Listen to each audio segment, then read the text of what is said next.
बातमीकडे धुळ्यामध्ये बोरविहीर इथल्या जवान चंदू चव्हाण आपल्या मायदेशी परत यावा यासाठी आज साक्री शहरातील दिव्यांग परिवाराने साईबाबांकडे आपलं साकडं घातलंय। आम्ही डोळ्यांनी जरी दिव्यांग असलो तरी आमच्या भारत देशावर वाईट नजर पडू देणार नाही आणि आम्ही प्रार्थना करत आहोत।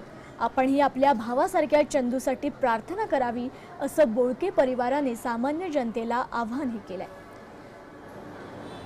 साईबाबांकडे अशी प्रार्थना करतो की त्यांना लवकरच आपल्या मायदेशी यावेत अशा पद्धतीची प्रार्थना करतो आणि आम्ही डोळ्याने दिव्यांग जरी असलो तरी देखील या आपल्या भारत देशावरती या मायभूमीवरती कुणाचीही वक्रदृष्टी पडू देणार नाही। आम्ही सरकारकडे एवढी सरकारला आमची अगदी कळकळीची विनंती आहे की त्यांनी लवकरात लवकर चंदू चव्हाणला परत आणावं आणि तो सुखरूप परत यावं यासाठी आमच्या सर्व कुटुंबाची आमची साईबाबावर अगदी भावपूर्ण श्रद्धा आहे। म्हणून आम्हाला पूर्ण विश्वास आहे की साईबाबा त्याला अगदी सुखरूप परत आणेल आणि आणावं यासाठी आम्ही आज साईबाबाला साकडं घातले आणि आम्ही आज दररोज मनोमनी आम्ही साईबाबाची प्रार्थना करत असतो। धन्यवाद।